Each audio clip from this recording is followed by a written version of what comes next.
known as the Tiger's Nest. This is a radio program that comes to you each and every Monday, Tuesday, Wednesday, and Thursday, specifically at this time, just blessing the full international community that is with us. Give thanks for your presence at this moment.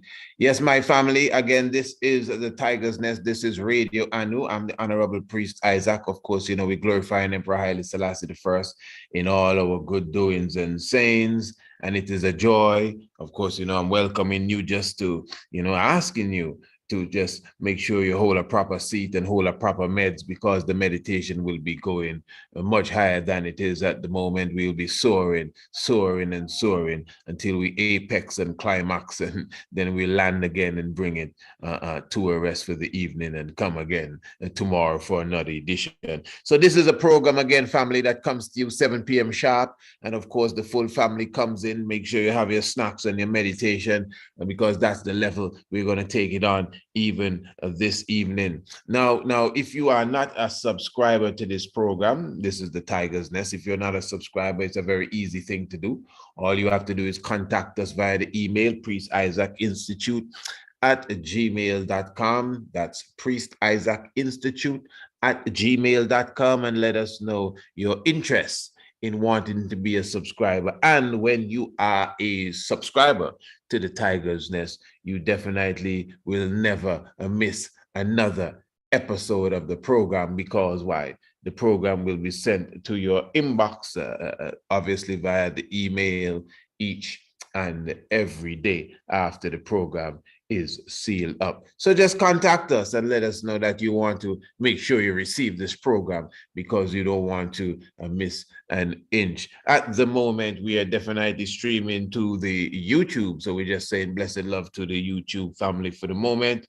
And of course, the streaming on the YouTube will seal up in a few minutes, but just gathering the family from all over so that they can congregate with us on Radio Anu. Remember, the link is priestisaacinstitute.com, and that is for Radio Anu. Now, something special going on in the news here, something I wanted to look at.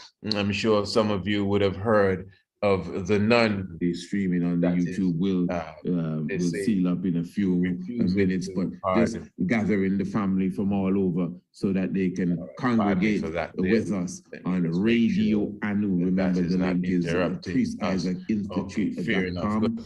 Yes, I was speaking of the situation that is taking place.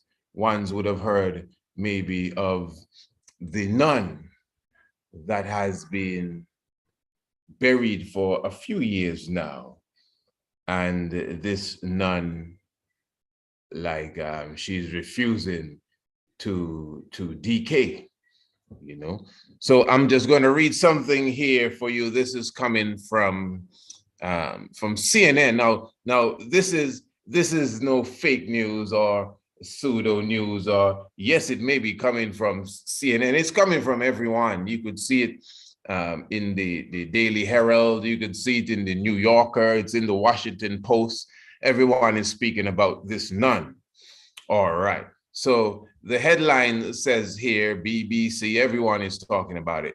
So it says here, travelers congregate in rural Missouri community to see nun's body. Okay.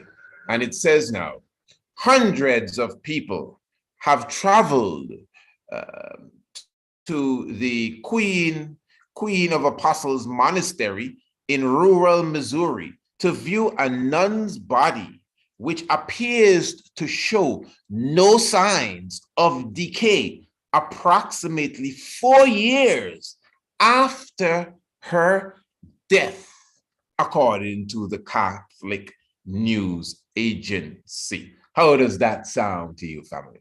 Okay. The body of Sister Wilhelmina Lancaster, who died at the age 95 in 2019, was exhumed roughly 4 years later. So it can be moved to its final resting place inside the monastery chapel.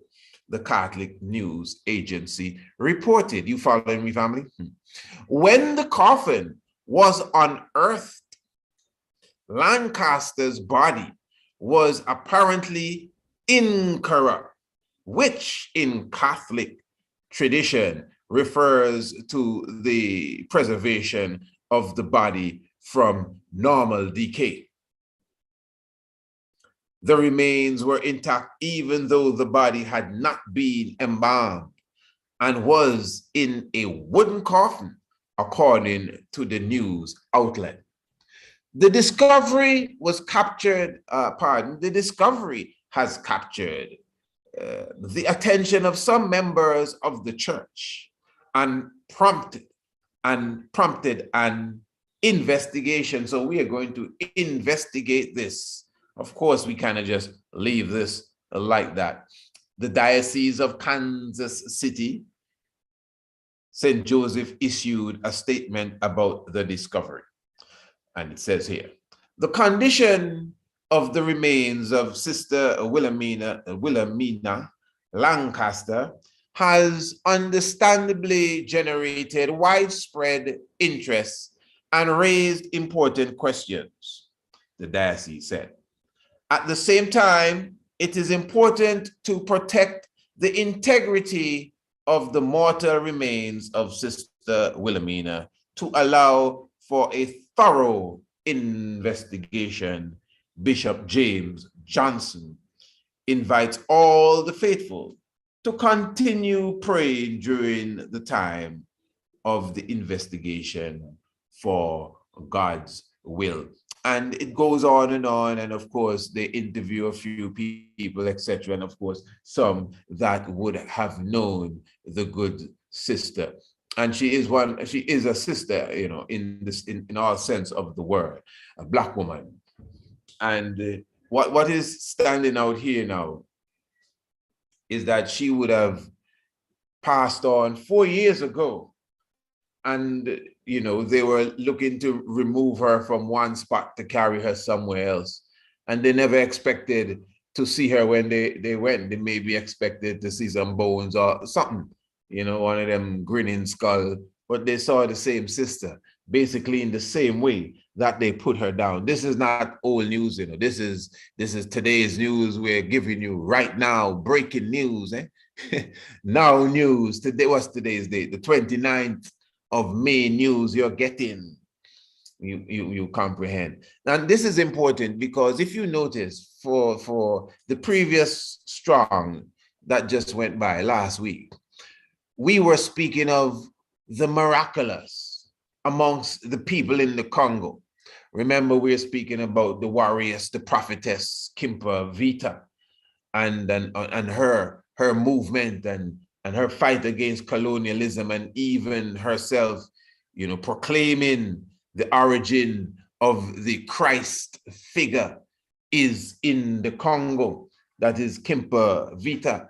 And of course, that's hundreds of years before you had individuals like Kimbango, Simon Kimbango and Simeon Toko, individuals who were considered to be the return Messiah or Messiahs. You had these brothers would have been raising the dead and healing the sick in the sense of making the blind see and the lame walk. And Simeon Toko himself, his whole story is dynamic by itself alone. Planes standing up in midair because soldiers were looking to either throw him out or kidnap him or kill him, whatever they were going to do. And the plane just stood still. They said they shredded him into several pieces, and the next day he was coming out of a supermarket or wherever he was coming from. You know, they have people that are still alive that said that they would have killed him and saw him a few days after. Many people have bore witness to him, his demise and his return. Remember, he just passed on a few decades ago. I guess finally passed on, if you want to say. I'm talking of Simeon Toko. And I'm just bringing that in again to somewhat relate it to what we are hearing of now. Yes, the good sister has passed, but what is being seen here is a physical body that is going against the natural laws of nature there.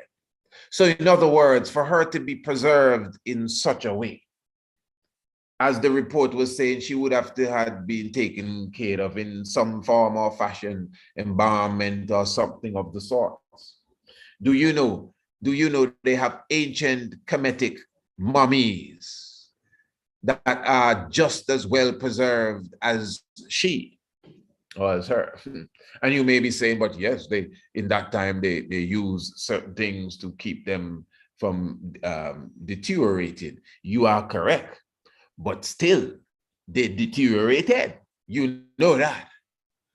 But there are few of them that would have been 4,000 or 5,000 years old. And when you look at them today, it's as if they are sleeping, just like how the good sister looks here. So although an individual may want to jump up and be starting to lick fire on Roman Catholicism or whatever, I personally would attribute, at least to some percentage, I may not know the whole story, but I would attribute to some percentage of this miraculous preservation to her spiritual life, because you see, this is to prove that spirituality goes beyond religion. You understand? Yes, the psychological conceptual thinking is very important too. But then you have to weigh in the balance the piousness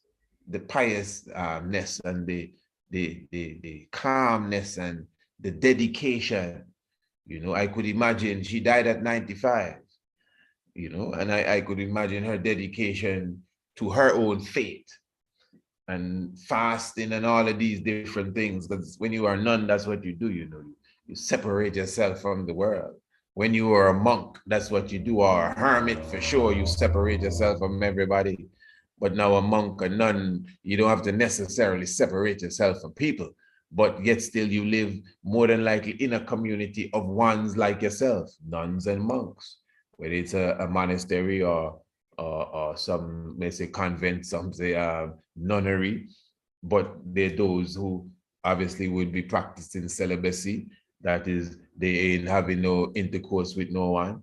And of course, they may have a strict regiment of eating and praying. That's all what it's all about. They wear a specific type of clothes. That's what it's all about for the rest of your decades. And you just pray and fast and pray for the saints and pray for the poor and do your own Mother Teresa kind of thing, you know. So if you are genuine, doctrine not, you don't have to argue about the doctrine here. If you are genuine, because we all know genuine people, no matter what the doctrine may be, and I'm sure the Most High looks upon them and bless them. So although I never met the good sister here, and it's obvious she is our sister, she's our mother, that's our grandmother there, although she's a nun. Still our great Kandaki. And I'm positive that outside of whatever natural genes that she would have had, because all of that I'm sure played a part in just her natural melanin and just her natural genes, and all of these things would have played a part. But then I would have coupled that now with her life of dedication to her spiritual tribe and keeping its customs and its right to the age of 95. An old woman passed on, and you go and look at her and it looks like Wilhelmina is getting younger. Beautiful. So congratulations. Yes.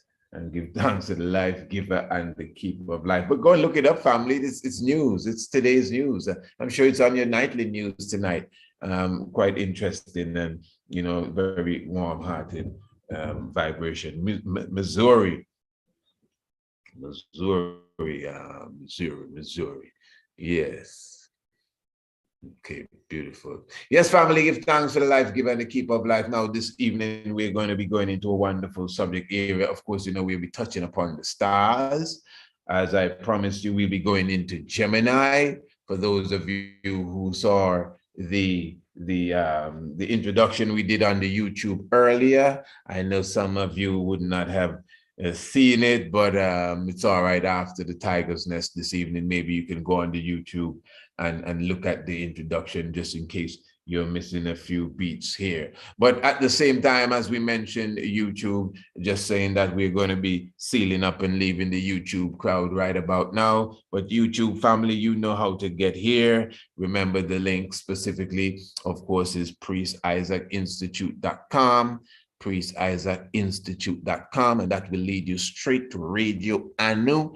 And you will, you can join us, rejoin us as such for the continuation of this program, as we will be going into the heavens now. We'll be continuing the reasoning we started early on the YouTube as it relates to the 7 stages of the mental consciousness and these different things and how it's connected to the heavens.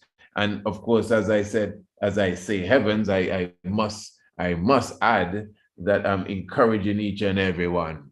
Yes, family, make sure you become a part of the subscription team, the subscription crew right here for the Tiger's Nest, and make sure you enroll in the ancient astronomy course. Trust me, family, and give thanks for all of those who have already enrolled. And I know it is a joy that you would have been keeping. So I'm just going to say blessed love to the family on the YouTube.